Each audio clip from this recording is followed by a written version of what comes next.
Привет и добро пожаловать на мой канал. Недавно я закончил один очень интересный технический проект, а именно внедрение ABS-системы тормозов на ВФР 5-го поколения. Это легендарный мотоцикл, очень надежный, и с добавлением современной безопасной системы тормозов он стал только лучше. Хочу сразу отметить, что данный ролик носит исключительно технический характер.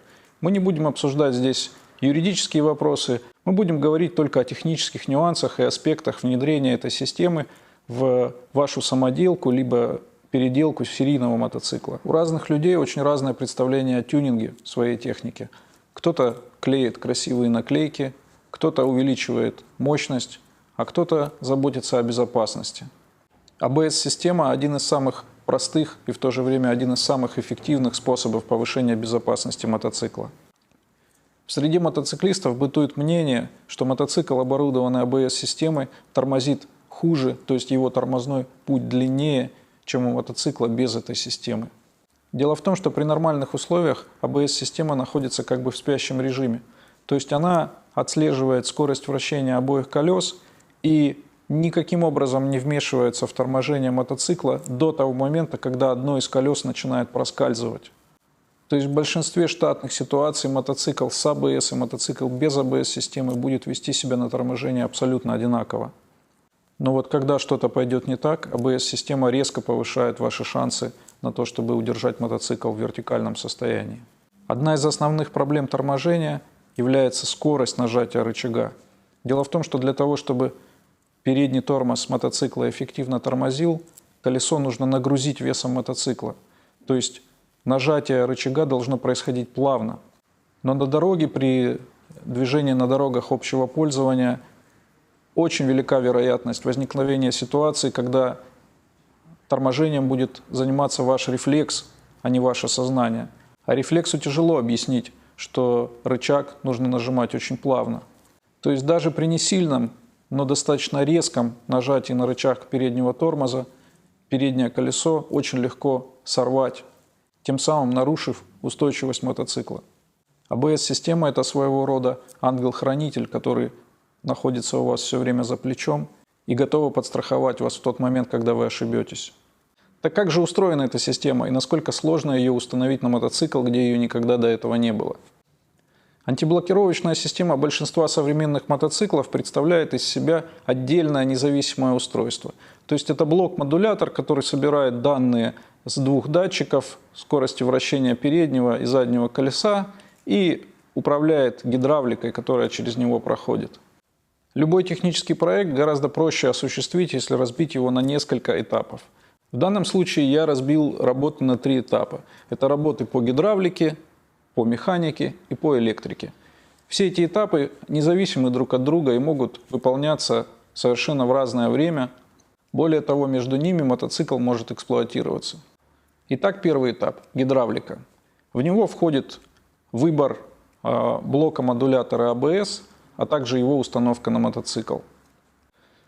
При выборе блока я рекомендую отталкиваться от наличия документации на конкретный блок. То есть, если вы рассматриваете какой-то мотоцикл в качестве донора, то, пожалуйста, убедитесь, что на него есть подробный сервис-мануал, в котором описаны все контактные группы ABS-модулятора, а также сервисная документация, описывающая, как запустить диагностику блока, желательно без дополнительных устройств.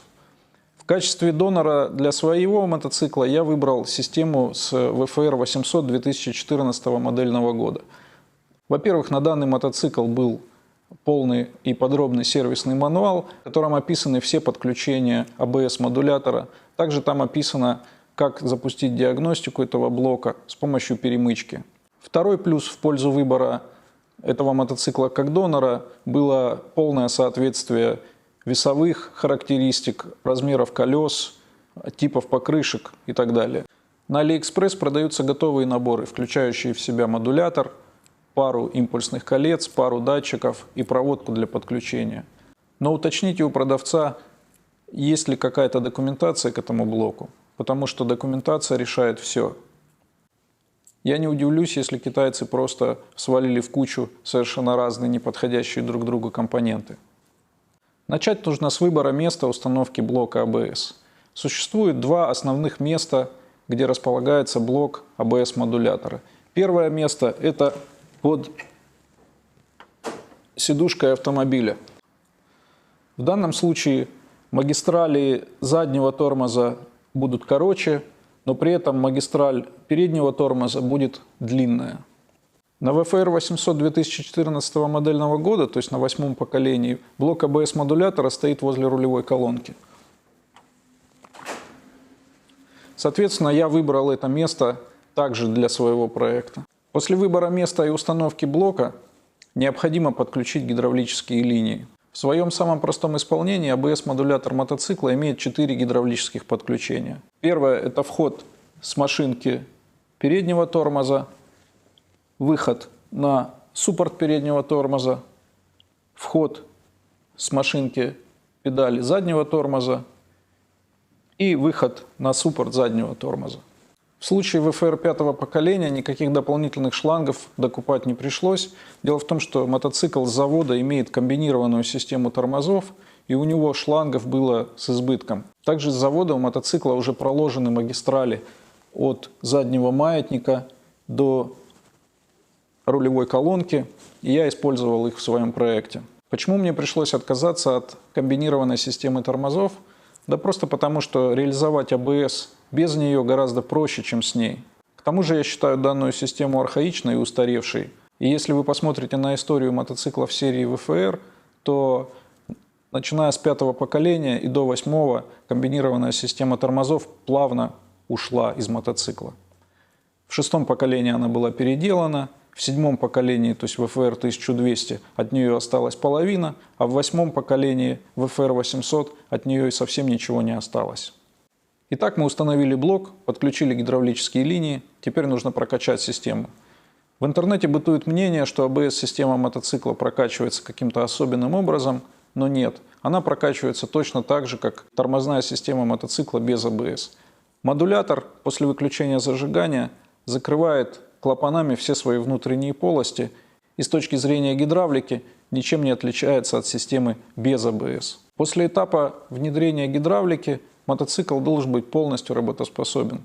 То есть все тормоза должны работать прекрасно, и это нужно обязательно проверить.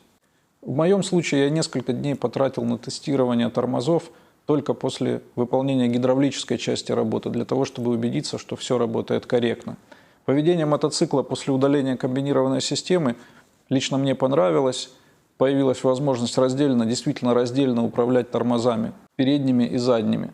Теперь можно приступать к механической части работы. Я отношу сюда установку импульсных колец на тормозные диски переднего и заднего колеса, а также установку датчиков. То есть, соответственно, для датчиков нужны кронштейны.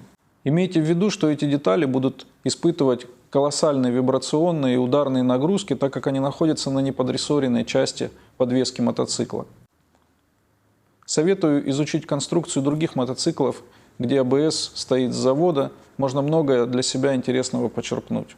В случае VFR 5-го поколения мне не пришлось изготавливать какие-то самодельные детали, так как в 6-м поколении была версия мотоцикла с ABS, и детали крепления суппортов с креплениями под датчики ABS, а также импульсные кольца прекрасно становятся на 5-е поколение. Единственное, мне пришлось изготавливать самостоятельно заднее импульсное кольцо. Дело в том, что каждый блок ABS имеет свое собственное запрограммированное соотношение скоростей переднего и заднего колеса.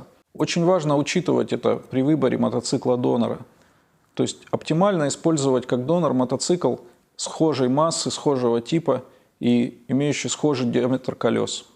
Если ваш мотоцикл имеет отличия в типоразмере шин или в диаметре колес от донора, то нужно будет хорошо все просчитать и пересчитать, с какой скоростью импульсные кольца будут крутиться возле датчиков, чтобы сымитировать оригинальные условия работы этого блока. Дело в том, что ABS-модуль реагирует ошибкой даже на спущенное колесо, так как скорость вращения одного колеса начинает отличаться от заранее заданных в блоке. После того, как мы установили импульсные кольца, поставили кронштейны и датчики, нужно тщательно проверить и убедиться, что никакие части не будут задевать вращающееся колесо, а также элементы тормозов, то есть, например, колодки при износе не будут задевать импульсное кольцо, или другие детали, которые вы устанавливаете. Для корректной работы датчиков АБС-системы зазор между датчиком и импульсным кольцом должен быть порядка 1 мм. В мануале указано от 0,5 до 1,5 мм. Итак, мы установили датчики и импульсные кольца на мотоцикл.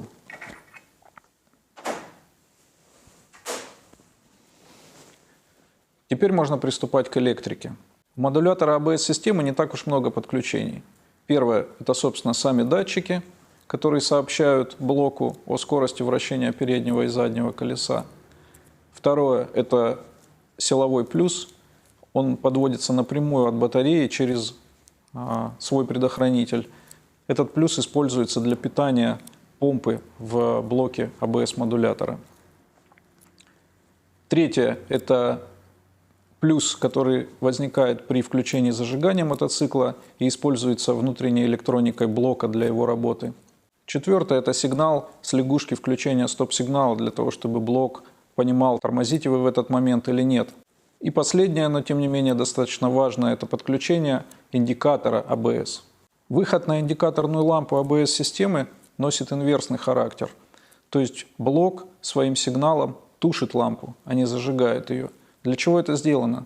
Для того, чтобы при любой неисправности АБС-системы, даже если у АБС-системы пропало питание или оторвался какой-то проводок или еще что-то, АБС-лампа на панели мотоцикла сразу просигнализирует вам об этом. Соответственно, для того, чтобы подключить индикатор, придется собрать достаточно простой согласователь на одном транзисторе, который будет постоянно подавать напряжение на лампу индикатора, пока с блока АБС-системы не придет сигнал выключить ее. На большинстве мотоциклов, оборудованных АБС-системой, индикатор работает следующим образом. При включении зажигания он горит постоянно до начала движения примерно со скоростью 6-10 км в час. При прохождении этого рубежа АБС-система делает самодиагностику, кратковременно включает помпу, и если с ней все хорошо, все давления в порядке, все клапаны работают исправно, то она тушит лампу, говоря вам о том, что система работает прекрасно. Если в процессе эксплуатации мотоцикла, то есть в движении, возникает какая-то неисправность, АБС-лампа начинает мигать, сигнализируя вам об этом. Либо же, если блок не прошел самодиагностику, то лампа индикации АБС остается гореть все время. Также, если у выбранного вами АБС-модуля есть функция диагностики, с помощью АБС-индикатора можно прочитать ошибки, которые содержатся в памяти блока. Например, для блока ВФР 8 поколения нужно замкнуть один контакт на массу, и после этого блок начинает показывать миганиями ошибки, которые содержатся в его памяти. Как оказалось, это очень полезная функция, потому что первые запуски системы сопровождались кучей ошибок, и сначала я не понимал, что вообще должно работать. Я пытался замерять напряжение выхода на датчики, но оно после включения зажигания через доли секунды сразу исчезало. Я думал, что неисправен сам блок, но оказалось, что у меня было короткое замыкание в одном из датчиков. Теперь немного о датчиках АБС-системы. Датчики АБС на современных мотоциклах – это токовый датчик, основанный на эффекте Холла. Блок подает питающее напряжение на датчик, и любой магнитопроводящий предмет, попадающий в поле действия датчика, меняет его выход. Если посмотреть осциллографом при вращении колеса, то выход с датчика выглядит вот так. В моем проекте я использовал датчики от ВФР 1200. Они подошли по креплениям и подходят электрически к блоку. При подключении электрики все провода я уложил в специальные нейлоновые жгуты и провел их там же, где проходит штатная проводка мотоцикла. Можно ли сделать АБС-систему отключаемой? Конечно, да. Для этого достаточно поставить выключатель на линию, которая подает питающее напряжение от зажигания мотоцикла. В выключенном состоянии блок никак не будет вмешиваться в работу тормозов, но при этом на приборной панели будет гореть лампа индикатора. Все работы, которые были выполнены мной на этом мотоцикле, носят обратимый характер, то есть в случае необходимости все можно вернуть в 100% оригинал. При установке АБС я старался не портить никакие оригинальные детали, не сверлить, не гнуть ничего. И даже лампу АБС-индикатора Через согласователь я подключил к лампе FI, которая обычно сигнализирует об ошибках инжектора на этом мотоцикле. Хочу показать вам немножко тестовых видео. Я разместил микрофон к камере непосредственно на блоке ABS-модулятора для того, чтобы было слышно звук его работы. И сопровождать это картинкой, что происходит с колесом в момент торможения на скользкой поверхности. А вот так проходит самодиагностика при начале движения.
Я тестировал систему на абсолютно разных покрытиях в течение нескольких дней, благо был дождь, и было в изобилии самых разных очень скользких поверхностей, таких как песок, грязь, мокрые листья.